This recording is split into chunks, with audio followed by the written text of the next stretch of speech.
I'll make it very brief. The very objective of this workshop on anthropology is to make you very familiar with the syllabus, with the subject, and to give you a glimpse of how me and my associate Rajshekhar sir will teach the subject to you.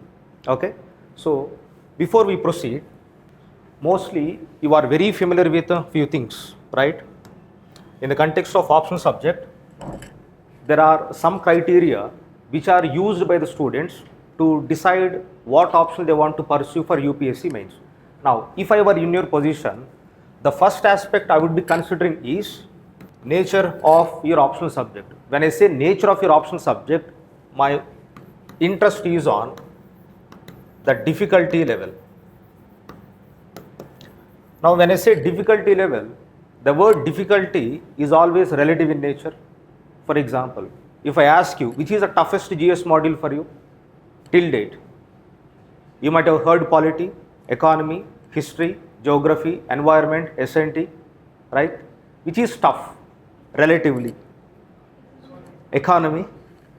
Always economy faculty has to take the blame. Okay, fine. So, economy is the toughest. Which is easiest? Polity. I hope you are not from lawyer's background, right? Okay, fine. Why this is relatively tough, this is relatively easy? Because of nature of the subject. Polity you might be hearing very frequently. What is legislature, parliament, Lok Sabha, Rajya Sabha. But if I say in economy, there is something called as a monetary policy trilemma or COD issue, or if I say liquidity trap. These words might sound like a Greek and alien to you, right? That means it is all about familiarity and difficulty. How do you make this difficult option relatively easy? I'll give an example. Whenever you heard something for the first time, it might scare you, right? You might not even able to pronounce the way it should be pronounced, right? If I say, what is inflation? Before joining this course here, how many of you understand what is inflation, the definition for inflation? Very less, I guess. What is amendment? Before joining course here, you may not know what is amendment. But today if I ask you what is amendment, what is union list, what is 5th schedule, 10th schedule, are you very familiar with those terminologies? At least I hope yes, right? Why you are very familiar now, which you are not familiar some time ago? Simple. You are hearing it more frequently. Am I right? The moment you hear something more frequently, you just get used to it. When you get used to anything, it seems to be easy. This is the logic. Now, to begin with, how anthropology is a right optional for UPSC. Or if I have to rephrase, why anthropology optional is right optional for your mains? My answer would be, it is relatively easy, first point to begin with. Second, it has got defined syllabus. What do you mean by defined syllabus? Whatever syllabus given here, everything, you don't get most of the times questions out of these syllabus lines. Say for example here, we can see chromosomal aberrations. N number of times the same phrases were cut and pasted by UPSC in question papers. That means I am trying to bring to your notice one particular thing, that questions are in mains direct in nature. What do you mean by direct in nature? Whatever me or sir teach you in the class, once we're done with the topic, we try to discuss PYQs from the topic asked in the exams, right? We try to give you the framework of the answer. We try to help you to identify what should be written in introduction, in the body and in the conclusion. where to add case studies, where to add some flowcharts. That means whatever exercise we are doing in the classroom itself, that is more than sufficient to answer these questions in the exam. As a result, what happens? You don't need to innovate anything. Now, I just want to know how many of you tried answer writing till date? Okay, fair enough, good. Any difficulty in answer writing? What difficulty? For example, I'll give you two types of questions. One, very syllabus based question, one purely based on current affairs. Which question you find it difficult to write?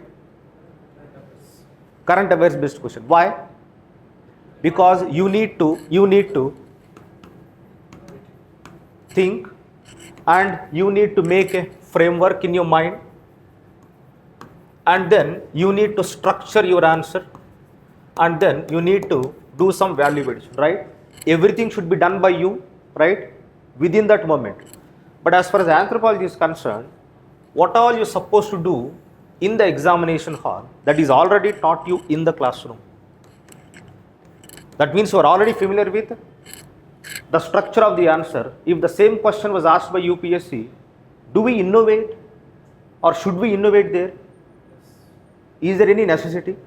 How? There is no necessity to innovate, because whatever you are going to write in the mains, that is already discussed in the classroom in a very detailed manner. Now the question is, how do you know the same questions will be asked by UPSC, right? That should be the question. Now, my next answer is, check syllabus line by line and also check PYQs from 2013. You understand nature of questions. That means how questions are being asked by UPSC. The moment you understand nature of questions, you should divide them into two. One is direct, the other one is indirect. You find these kind of questions more in number than these questions. As a result, what happens? The chances of completing the question paper is more. When you're completing the question paper, that means attempting every question you're supposed to, your marks will increase predominantly. I'll share my experience. I did my civil engineering. How many of you are engineers in the class? Oh, good number. Good. Anybody from biology background? Doctor? Microbiology. So, how many of engineers think that anthropology is not for engineers? Never? Acha, you? Why? It is not familiar. So, I addressed the familiarity question. So, you're talking to that person, or that person is addressing to you, who has only know how to draw a diagram of fish in his 10th standard. Apart from this, I don't know anything. But I am here. My highest score is 296 out of 500. I scored 160 in paper 1. What do you mean by this? When an engineer like me, I am sure you are more intelligent than me. So when I could get this many marks, you had more chances to cross 300 plus. And who will cross this 300 plus? As I said earlier, whoever has got good understanding regarding the syllabus plus PYQs, right? And very important thing, who attends the classes without fail. I know that very early enthusiasm, it will die off very soon.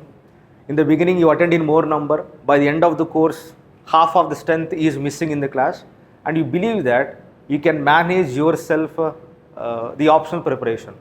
That is not how things go. I'll give an example of my student. She is from Bangalore, married woman, last attempt. She shifted from geography to anthropology. Married woman, she got kids. I hope you understand the responsibilities and the time factor, right? Now, just 3 months. She has taken mentorship and her score is 302. and lot of credit goes to student, not to the faculty. Why? Me, sir, we say several things to several students. It depends on the student whether to listen to that, follow religiously and implement it, come to us frequently, get your answers evaluated. Only then this is a possibility. So my question is, before you decide optional, consider the following criteria. Check the syllabus, PYQs, material availability, and the quality of classroom teaching. This is very, very important. The reason being, the moment you qualify prelims, and once you are classroom student of anthropology here, we don't leave your hand till you find in your name in UPSC final list. Till you are here, we will support you, provided you should have this kind of enthusiasm. What do you mean by this enthusiasm? The urge to learn, the urge to get better, the urge to write more and get good score. And consistently, if you see, in top 10 rankings, consistently, how many of students are from anthropology background, optional background? Never saw top 10 ranks? Some big names in the industry? At least you should, Uma Harati, right? So at least minimum 3 students will be there in top 10 every year. Top scores are seen. What is the highest score till date? In the last 5-6 years, it is hovering around 320 to 340. What do you mean by this? So when they are able to get this kind of score in optional subject, think about what you can achieve. So my next question would be, so why anthropology is the right option? I gave you some reasons. Now the question is, what is the role of current affairs? I'll give you some optional names where you need to add more of current affairs. To begin with, your PSIR, public administration. These options require what? A lot of current affairs and lot of interpretation. That means a lot of brainstorming should be done in these optionals. Relatively in anthropology, the role of current affairs is less. And whatever case studies we may refer in the classroom, largely those are standard case studies. If I have to say, around 10% should be the weightage of current affairs.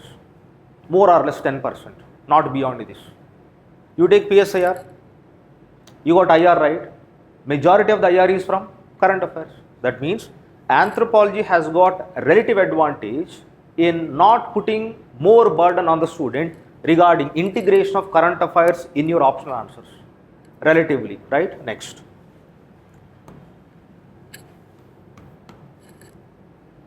Who can take anthropology as an optional? My answer would be anyone.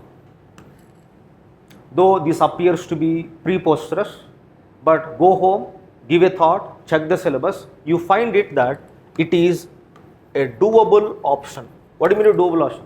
Anybody can crack this optional subject given some kind of enthusiasm and discipline in attending the classes, right? Now, apart from this,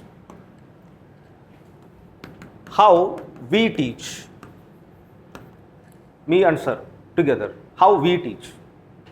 I hope sir is very familiar to you. You might have attended his GS classes. So I don't have to explain how good he teaches physical anthropology. So that is taken for granted. Since I am new to you, I'll introduce my teaching approach. For example, if you see the syllabus, do you get to see marriage chapter here?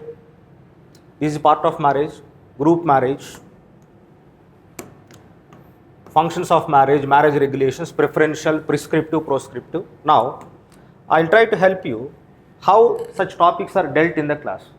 I follow very interesting approach called framework approach. And what is the advantage of this framework approach? The way I teach the subject or the topic in the class, you have to write the same way in the examination hall. So I'm trying to make you very familiar with examination required skills in the classroom itself. To begin with, the question is types of marriage. I would begin with the definition of marriage. Then I would be beginning the next point with types of marriage. Now within this types of marriage, first one is based on number of spouse, and I divide this into two: monogamy and polygamy. I can further divide it into general monogamy, serial monogamy, and I can further divide polygamy into polyandry, polygyny, and polygynandry. So this is how you're supposed to present the answer if the question is discuss types of marriage. And for each type, why general monogamy? Again, in this case, I will be giving you the definition part, the reasons and examples, and these examples would be within India and outside India. That means other societies examples. Apart from this,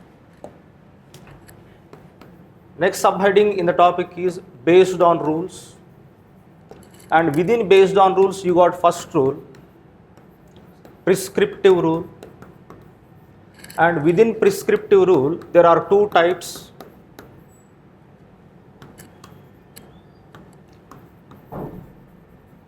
exogamy, endogamy, and within here there are types. Here also there are different types with examples and case studies. Next we got preferential, and within this there are cousin marriages, there are anuloma, it is also called as hypergamy, pratiloma, it is also called as hypogamy. And apart from this, you do have levirate marriage, you do have sororate marriage, right? So that is about preferential rule. Third one is proscriptive. Within this you got only one type of marriage, that is incest taboo. So I started my answer where? Types of marriage. Within this, what did I see till now? Based on number of spouses, first criteria. Within this there are subcategories, and then second rule, prescriptive and preferential, and then it is proscriptive. Last variant, it is based on rarity. What is rarity? Abnormal thing, right? Which doesn't happen regularly in any given society or culture. First one would be uncle, niece marriage, ghost marriage, man-animal marriage. Next is adoptive marriage. Fifth one, monosexual marriage. And within this it is man-man, woman-woman. So this is about the basic framework of a particular topic in your syllabus. Now when I start my class, it begins with the definition, and this is how I approach the topic.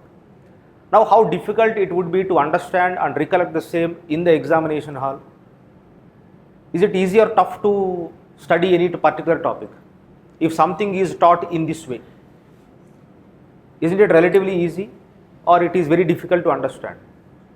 So this is how we are supposed to learn every topic in the form of a framework, right? Now apart from this, what else could be value additions, or how we are supposed to integrate current affairs here? Two topics in the contemporary times. One, are you familiar with something called as sologamy? A woman got married herself, right? that is sologamy. And here we are supposed to study the reasons, right? And next is, already in 2013 there was a question on live-in relationship by UPSC. These are most recent happenings, right? Apart from this, here also we can see this. So these would be current affairs relevant content in this context of types of marriage. And for each marriage, I'll give you, as I said, examples, and I'll discuss you some case studies, right? Once we're done with this, I'll give you a question, I'll give you time to write the answer, and accordingly we'll evaluate it. So this is how I teach, and this is how you're supposed to learn the subject. Okay, now apart from this, what else is required to consider anthropology as your optional? I'll give you two reasons. One, it has got very good textbooks, written by both foreign authors and Indian authors, and it has got very good material available, and trust me, your material prepared by Rajshekhar sir is too good, and it has got several pictographs. This makes your understanding easy, right? I hope you are able to understand the essence or the importance of good material and good textbooks, right? Apart from this, biggest reason why you're supposed to consider anthropology as your optional is, it is favoring anthropology optional. How do you know this? Consistently for the last 10 years, if at all there is one optional which is getting more services, from where students are getting into service in more number, undoubtedly that is your anthropology optional. Okay, so these are the reasons why you're supposed to consider anthropology as an optional, and the advantages you get once you join course here. As I said, we as a team, me and sir, will work together, and we try to ensure that if you are committed, you cross that 300 magic figure. Okay, so this is what I am proposed to share with you. That is why you called on a very short notice today. Now, before I give time to Rajshekhar sir, any doubts regarding the optional subject? Any simple doubt or any big doubt according to you? Yeah, go on. How is anthropology different from sociology? Very good. Anthropology studies man in totality. When I say totality, it studies socio-cultural aspects of man and biological aspects of man. Whereas your sociology studies only society, that too modern society across different geographies. So sociology is largely confined to study of your society, while anthropology is confined to study of man in totality. Relatively, this has got more wider scope than this, because in anthropology you study biological anthropology. Now, I'll give you some reasons to make you understand the difference. How many of you got families? Not on your own, at least you were born in a family, right? Why man make family, or why people marry?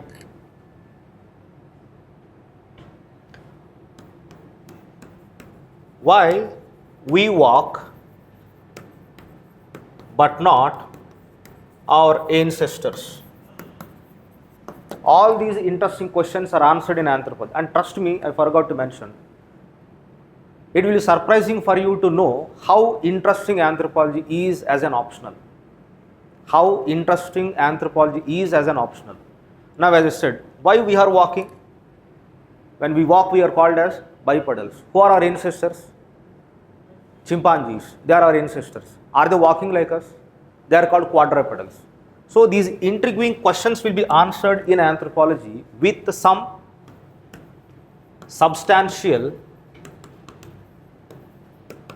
evidences backed by theories. So I hope I made your doubt very clear. Yeah. What else? Any other doubts? Some difficulty level is increasing Difficulty level is increasing. I'll bury, yeah, what else? I'll bury that narrative. How many of you have seen mains papers? Acha, what is the pattern? This is paper 1, right? There is a first question. Within this, A, B, C, D, E. These 5 are compulsory questions, right? Then you got question 2. Within this, A, B, C. And again you got third question, A, B, C. Fourth question, A, B, C. If this is compulsory, you are supposed to choose minimum 1 question among the 3. Imagine, this is very familiar. Deliberately examiner will give you tough questions here. Did you understand the intention of the examiner? Examiner deliberately want you to attempt this question. That is why, how do examiner make you to attempt this question deliberately? By giving unknown topics, at least not everything. C will be unknown to you, A, B will be familiar. C will be unknown, A, B will be familiar. But here, all the 3 will be familiar. What is the intention of giving question paper in this format? Now, if you ask me, how do you know? I know Nadeem Hasnan sir. Once he is an examiner of UPSC. And when I got my interview call, when I been to Delhi, I used to speak to retired examiners from UPSC. That is what they shared to me, and that is what I am sharing to you. Now tell me, how difficult it is. That means who will attempt this paper with a lot of ease? Whoever completes their syllabus. And surprisingly, we also focus these areas in the classroom. I'll give an example. Cultural lag is not part of anthropology. మీకు చెప్పాను హరీష్ ఇది మీ next బ్యాచ్కి చెప్పాను. And next year there was a question.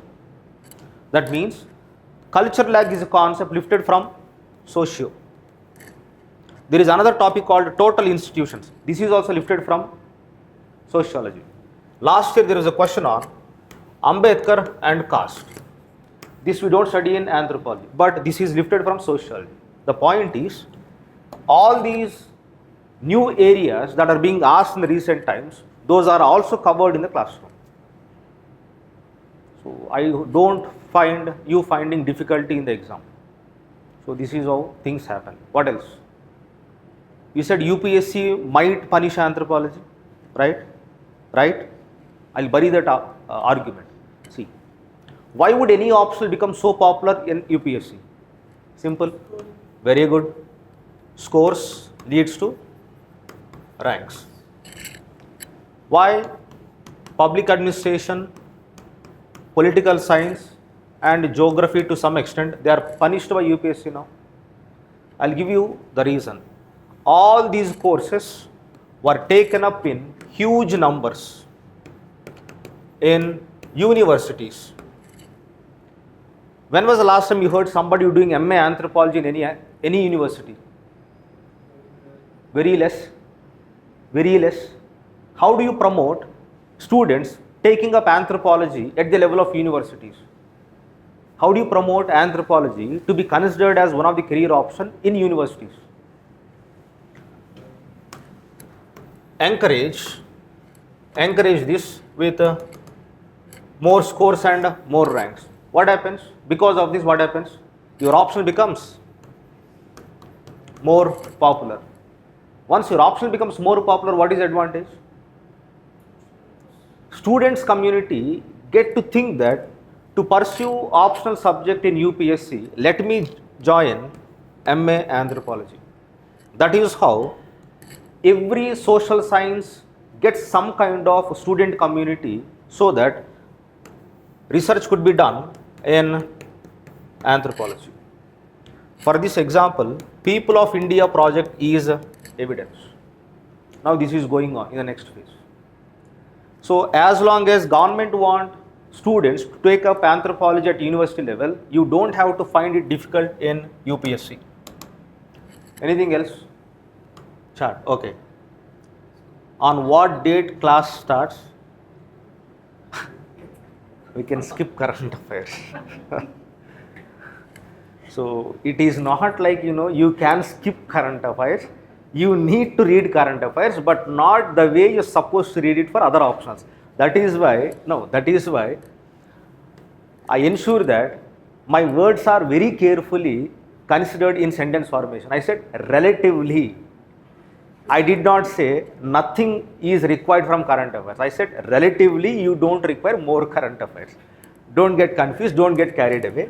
And regarding classes, the timing of class, when we start the syllabus, course, you talk to the management front office and you get the information. Okay. So before I end up my session here, I invite Rajshekhar sir to take you forward regarding how you're supposed to prepare for physical anthropology, etc. Okay, come sir. Right, a very good afternoon everyone. So as Sudhir sir already talked to you about why take anthropology as an optional compared to the other subjects, and some advantages related to the anthropology as an optional. Next we are going to briefly talk about the biological anthropology part, or which is also called as physical anthropology part. Okay, this is one concern that we keep hearing from students. When they come to us, they say, sir, I don't have a biology background. Can I still do well? Because people are little scared about the biological anthropology part.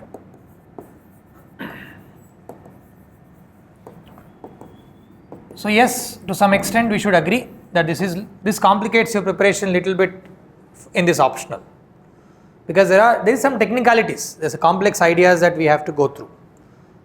And as sir was pointing out, in anthropology we study man in totality, right, which is biological, but is also an idea integrated into this concept. Where did we come from?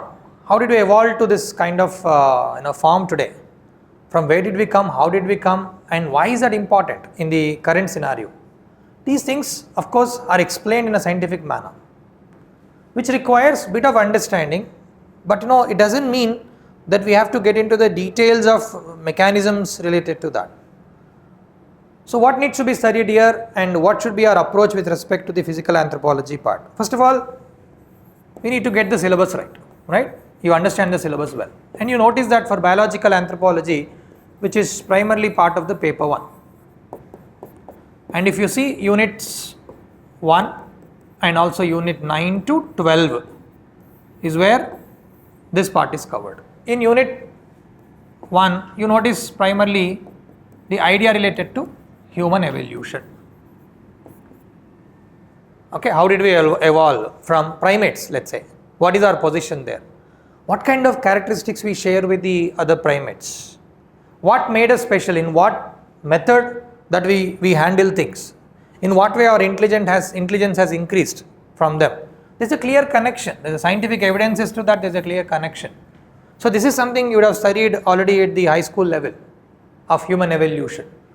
But specifically focusing on certain aspects, it could be theories related to human evolution, and it could be the evidences we have today, more even modern evidences, like genome sequencing studies are done to show this is how we are, this is when we actually turned into so and so species. Are there more species, less species? Are there more subvarieties like races in humans? Such questions we are trying to answer here, which are actually very interesting questions about our own selves. Okay, so theories, evidences related to that, and then we have a chapter that talks about primates. Again, why we study about primates? This was one of the older exam question. Why we have to study primates to understand humans? Because we evolved from them. They give us the link between the other animals and humans. So characteristics, some facts we study here, but they are visible to us. We observe them around. So listing those facts to understand about the connection to us and our ancestors becomes clear through primates. And then we'll talk about human species, other human species. Human species that existed once, but they're not there today. Because this again gives us a better idea about how we evolved. So what primates were and what are our ancestral species.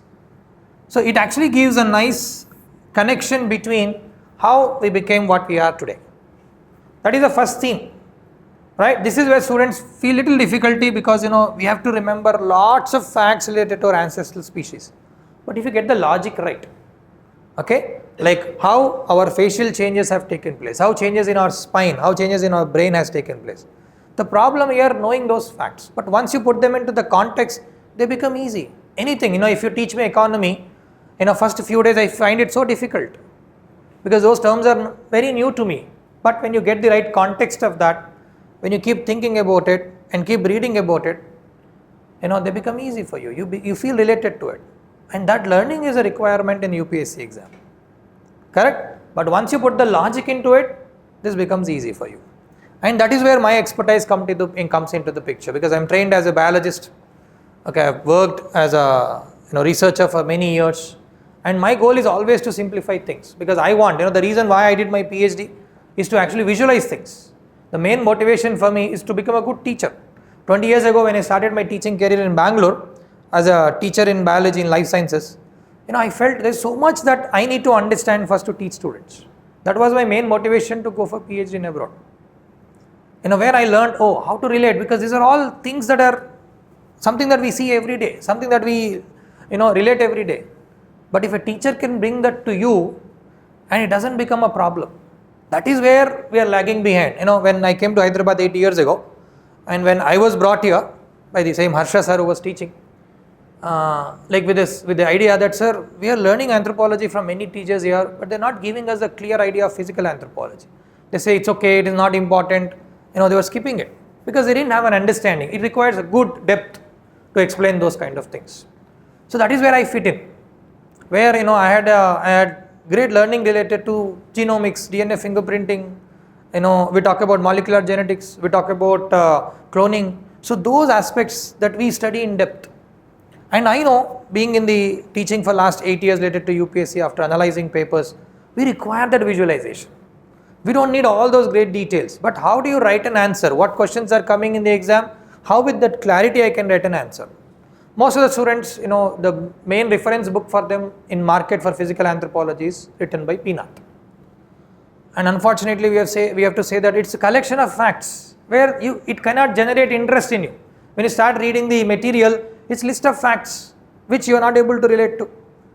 So what we need to do here, we actually need to logically understand them and make notes and put them into the context of what is being given in the exam. So your answers are getting ready already in the classroom.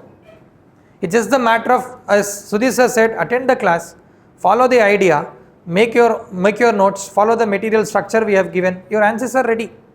Just with certain amount of effort from you, you are more confident. And I have seen that in many batches, especially in science and technology, because we also see a lot of correlation between science and technology and the ideas we are studying in the second part. I have seen students feeling, sir, I'm very afraid of this subject because it is too difficult. And when I asked them towards the end of the classes, they said, sir, I feel so confident about this now, I can write so well. This is what we want as teachers. We want to walk you through that journey and make you feel, yes, we can do it. When we do it together, and you will see how easy it becomes. And do you think without putting efforts, any optional will become easy for you? How much amount of work you have to put into studying theories in sociology optionals, think about. Here it is more relatable, it's much easier to follow. There is a complexity that we need to overcome. That is our job. We'll simplify it for you, we'll make you understand it, we'll make you write in the manner that you can reproduce in the exam. And yes, there's a possibility for innovation, definitely. Because how do we stand out? Your understanding will make you special. And that everybody has to put their own effort. Next, we have unit 9 where human genetics part. If you notice here, in human genetics part, we talk about what makes us. Like it is our DNA, right? You all know we have a software inside our body. Our software is our DNA. Every cell has its own software. Just like our mobile phones. And how do they work? We need to understand. Oh, there may be a program written. How does that program work? When we have DNA which we receive from our parents, we put them into a copy of message called messenger RNA. And that message will help produce proteins. Proteins are the end molecules that help us work. We are able to breathe today, okay? And we are able to survive today because this oxygen is carried by something called hemoglobin to various parts of the body. This is something we know. We get tests done on hemoglobin.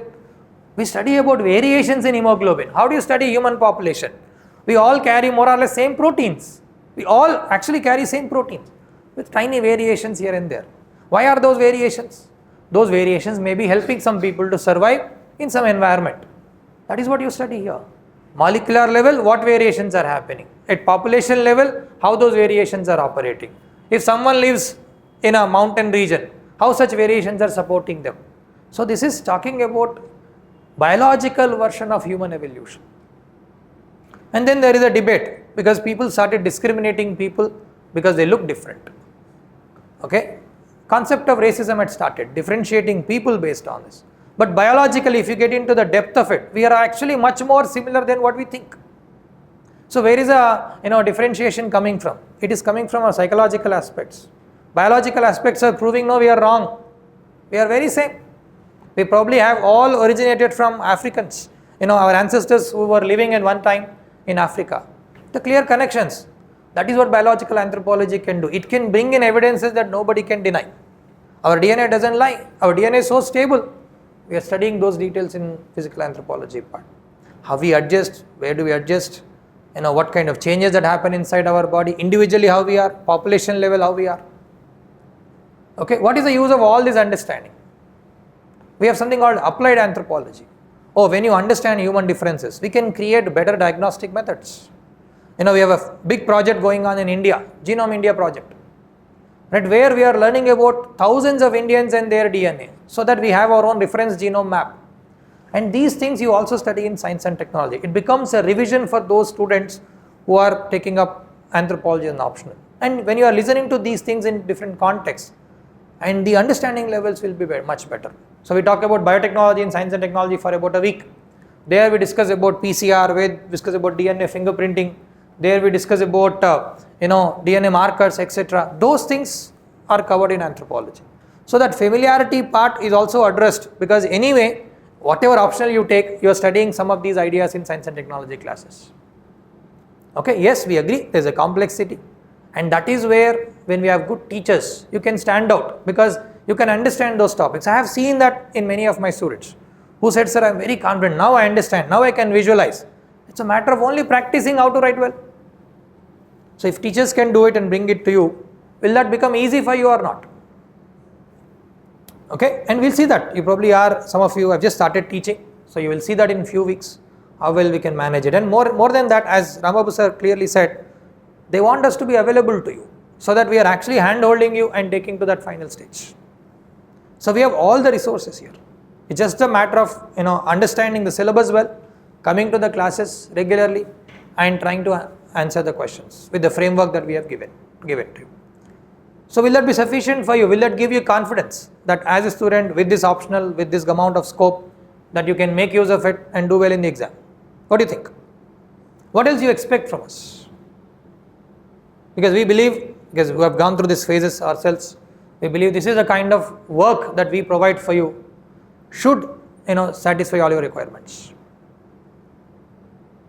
Anybody still have, because I generally ask this question, anybody who hates biology? There are many of us who did. It's because sometimes we don't understand, we don't relate. It is a job of a teacher to do it. And today I like many things because of my teachers. And we are doing the same. Okay, and coming to that question, I would like to answer that question like, are they making anthropology more difficult? Is exam getting difficult? You take 2 papers, maybe last year paper, 4 years before paper, and you read it yourself. They're only phrasing the questions differently. The actual questions have not changed. We can give you from each chapter what kind of questions have been asked. They are the same questions that are repeating in every exam. They may be rephrasing it. If student is not reaching to a level of understanding rephrased question, then we have not done enough work. That is what we should do in the class. So it is not getting difficult. There will be some logistics, to make it more equivalent to the other optionals. But still we have a greater advantage because it is a very interesting subject. And because you are already putting some amount of work in society, you are talking about some of the things in economy, some of the things in science and technology, there is a good overlap. And doable current affairs. Are you not studying current affairs for prelims? Without current affairs, we can't clear prelims, we know it. It's just connecting to the subject. When you have an understanding of the subject, connecting will become easy. So you are not doing any new kind of work in terms of current affairs, particularly for anthropology. Most of the work anyway you are doing for the other subjects. So even that problem is not there. At least, till the time, even if they want to make it difficult, we can enjoy this luxury of quickly studying, picking it up and getting our job done. Right?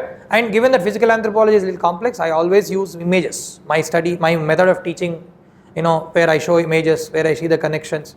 And I always like students to summarize it well and structure it well. So all that work will happen in the class.